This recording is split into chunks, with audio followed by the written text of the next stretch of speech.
Estamos de volta com Frente a Frente, que hoje recebe a senhora Solange Jurema, presidente nacional do PSDB Mulher. Falamos agora sobre uma situação que pode-se dizer internacional, que é a diminuição do poder das mulheres frente a essa onda da ultradireita ganhando as eleições por países da Europa e a eleição mesmo de Donald Trump nos Estados Unidos, que coloca a comunidade política internacional, econômica e social bem atenta sobre o que está acontecendo. E nesse contexto, o que o PSDB Mulher coloca do ponto de vista dessa perspectiva? O que nós temos discutido muito é exatamente essa onda de conservadorismo, de retrocesso com relação a políticas para as mulheres, no Brasil e no mundo. Né? Isso é muito preocupante, porque a gente também tem visto, paralelo a isso, um aumento enorme da violência contra a mulher. Né? Eu acho que 2016 foi um ano caracterizado por barbáries. Da intolerância. Né? Da intolerância feita por mulheres. A gente vê o feminicídio, assim, aumentar... Escancarado, né? Com aquele caso do estupro coletivo e outros casos mais assim que chamaram a atenção pela violência com que se ainda se trata e a quantidade de mulheres que ainda morrem, né, por uma questão mesmo de gênero mesmo, quer dizer, de feminicídio, quer dizer, o cara que acha que a mulher é sua posse e que se ela não faz o que ele quer ou ela não fica com ele, ele pode matá-la. E a gente tem que associar esses comportamentos no sentido de que as políticas encaminhadas pelos governos de ultradireita, eles não avançam, na questão do avanço social, não é? Ao contrário, eu acho que retrocedem. Exatamente. Né? Tem que fazer esse link, na verdade. Tanto que houve agora, né, no mundo inteiro, essa manifestação contra o Trump, né, Sim, que é assumidamente um machista, né, que gosta de mulher bebelô. A gente vê a mulher dele é lindíssima ali, mas comparando com a mulher, por exemplo, do Barack Obama, é chocante, né? Porque ela é uma Barbie bonitinha, arrumadinha, mas ali não vai passar daquilo, né? Fazendo, digamos, figuração, né, junto do marido. E isso, eu acho que é um exemplo, por exemplo, a mulher do Barack Obama, né, a Michelle Obama, eu acho que ela foi um exemplo do que pode ser uma mulher, como foi Dona Ruth Cardoso, né, do que a mulher pode influenciar para o bem, se mantendo com classe, não é, ali ao lado do marido, mas sem perder a sua personalidade, tendo uma influência positiva. Eu acho que ela deu esse exemplo, né, a Michelle Obama. E apesar disso, a gente também tem algumas mulheres que são muito poderosas. A gente tem Angela Merkel, né, na Alemanha, que é um dos países mais poderosos do mundo. Tem a primeira-ministra da Inglaterra, que também é uma mulher. Mas, apesar disso, como um todo, eu acho que o mundo retrocede. Né? Retrocede nessa questão de lutas que foram... Essa nova geopolítica mundial, não é? Agora, eu acho que, apesar de tudo, tem coisas que não se retrocedem mais, né, Gorete? Assim, são direitos adquiridos. São direitos que as mulheres conquistaram, né? E a tendência é elas continuarem forçando a barra para avançar. Né? No Brasil, infelizmente, a gente não teve um grande avanço nas eleições, mas a gente tem mulheres de peso que influenciam na política. Agora a gente tem a volta da Ieda Cruzes para deputada federal, que para nós, mulheres do PSDB, né, foi foi muito bom. Né? A Ieda é uma grande parceira, é a nossa presidente de honra do PSDB Mulher. Ela criou o PSDB Mulher, então eu acredito que ela vai ter, inclusive, uma influência muito boa junto a essas jovens deputadas que nós temos. Nós hoje temos 5 jovens deputadas, né? Que são muito boas e tal, mas que ainda não entendem a importância da causa. As redes sociais podem fazer a diferença para os partidos entenderem a importância não só das mulheres para as cotas partidárias, mas para o investimento nas candidaturas femininas? Eu acho que as redes sociais têm feito uma grande diferença na política como um todo. É uma nova maneira, uma nova perspectiva, não é, de se fazer política. E quem sabe usar bem, se dá bem, né? A verdade é essa, né? É verdade. Então, assim, a gente viu aqui o Rodrigo Cunha, por exemplo, que usou fartamente as redes sociais. Ele é jovem, sabe como usar bem, né? E foi muito bem votado, né? Então, assim, eu acho que pode fazer a diferença, sim. As mulheres estão mobilizadas, nessas mobilizações todas que a gente viu de rua, de cobrança, as mulheres participam ativamente e participam até porque realmente a ausência dos serviços, que hoje é a grande cobrança da população, atinge principalmente as mulheres, né? Por exemplo, uma das grandes bandeiras do PSDB Mulher, que eu acho que é uma das grandes bandeiras das mulheres como um todo, é a questão da creche, que, na verdade, nunca foi prioridade, porque nós temos uma grande maioria de homens na política.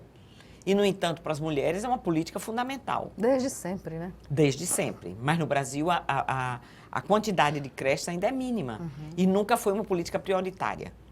Então, agora eu acho que as mulheres estão cobrando essa política, porque na medida que elas estão entrando mais no mercado de trabalho, é uma política que tem perspectiva de gênero, porque ela liberta as mulheres para trabalhar, deixando seus filhos numa situação de segurança.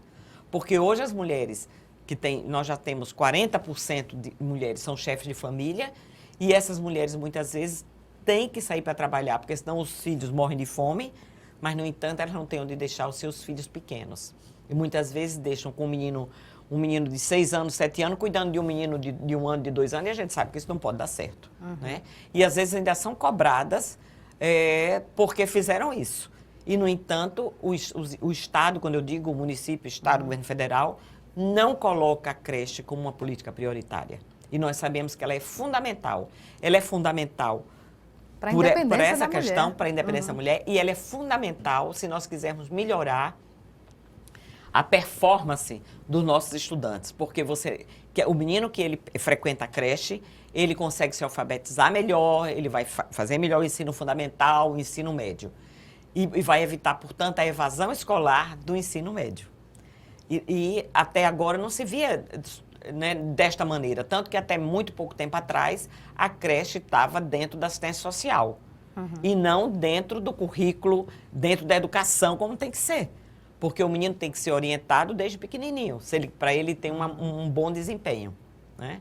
Isso foi uma conquista de poucos anos atrás. É verdade. Agora, uma outra vertente da luta das mulheres, que a senhora, inclusive, citou um artigo no início deste ano de 2017, no contexto dos absurdos colocados no entrave da luta feminina, está relacionada às quantidades de delegacias em defesa das mulheres.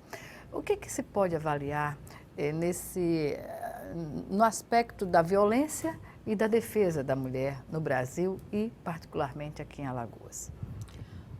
Olha, a questão das delegacias, você veja, foi uma conquista da década de 70, quando surgiram as primeiras delegacias das mulheres. De lá para cá, avançou muito pouco, né? Por quê? Não adianta você ter delegacias se você não capacita essas delegacias e se elas são tão poucas que as pessoas não têm. Geralmente só tem nas capitais e em grandes cidades. E a gente sabe, geralmente não abre fim de semana, que é onde acontece mais violência contra a mulher, porque é quando os homens se embriagam e geralmente praticam mais a violência. Então está faltando, na verdade, nessa área, se avançou muito pouco. Está aí talvez a quantidade de violência que não melhorou, né, da questão da mulher. Porque se não pode ter uma delegacia da mulher, mas você tem que, pelo menos, capacitar as delegacias normais para que eles atendam essa questão da violência contra a mulher com outro olhar. Tem uma delegacia 24 horas, E né? ter a delegacia fim de semana 24 horas, porque é aí que a violência acontece mais.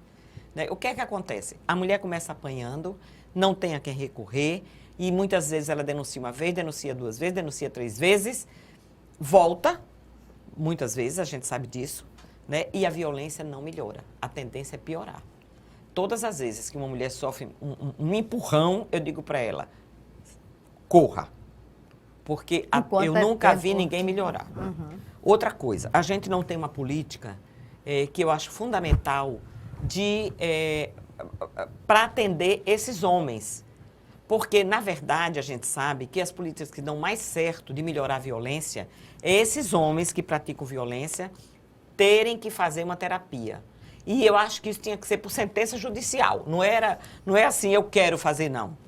É obrigada a fazer. Por quê? Porque é a única maneira que a gente sabe dentro de todos os estudos que já fizeram, nem todo homem que pratica violência contra a mulher é um bandido, entre aspas, entendeu? Ele muitas vezes foi criado nesse ambiente de violência, ele reproduz essa violência que ele viu desde criança, né? Mas se ele for tratado, quando eu digo tratado, com psicólogo, se ele entender o mal que ele está fazendo, aquela mulher que, entre aspas, ele diz que ama, né? E aos filhos dele, ele talvez consiga sair desse ciclo de violência. Vicioso de violência, né? Mas sem uma ajuda terapêutica, ele não sai. Não adianta ter essa ilusão. Portanto, uma das bandeiras que nós temos de melhorar essa questão da violência é que esses homens que praticam violência, que se crie em todos os estados atendimento a esses homens. Serviço de apoio psicológico. Um serviço de apoio psicológico, para eles terem a oportunidade de melhorar como pessoa. Porque não necessariamente eles são péssimos para a sociedade. Agora, eles não vão melhorar, eles não vão ter consciência do mal que eles estão fazendo para a sua família e, consequentemente, para a sociedade, se eles não tiverem esse tratamento terapêutico. Pois é.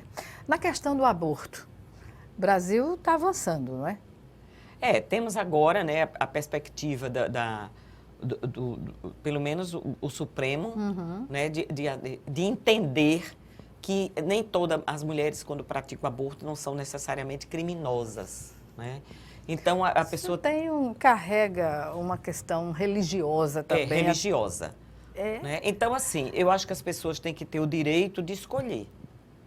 E a descriminalização é uma questão de saúde pública. Não é que a gente queira nem que legalize, nem que diga que o aborto é bom ou ruim. Eu acho que aí cabe a questão de consciência de cada um. Né? Por exemplo, eu sou católica, eu não faria aborto. Mas eu não posso exigir que uma pessoa que não e que fez em situação, às vezes, extrema, seja considerada uma criminosa. Entendeu, Gorete? Eu acho que isso é importantíssimo deixar claro. Porque o que é que acontece? As meninas que fazem, as mulheres que fazem em situações terríveis. Clandestinamente. Às vezes com agulha de tricô, em situações terríveis. E essas mulheres, como é criminalizado, elas não são atendidas pela rede pública. Pelo sistema. E com isso a gente tem um índice altíssimo de mortalidade por infecções, né, materna no Brasil. Então, se você descriminaliza, a pessoa não vai fazer ou deixar de fazer porque foi legalizado ou não foi legalizado. A verdade é essa. O que é que a gente vai só melhorar? É diminuir o número de mortes de mulheres e de meninas, principalmente, sobretudo, que praticam em situações de extrema necessidade, de extrema... Você não pode julgar, tanto o próprio Papa disse, não vamos julgar. Exatamente. Né? Mas você tem que ter um apoio para essas mulheres não morrerem. E enquanto isso não for descriminalizado, os hospitais se negam, às vezes, a atender. E aí é complicado. Certamente. Nós vamos chamar agora o nosso segundo e último intervalo. Em 1 minuto, estaremos de volta.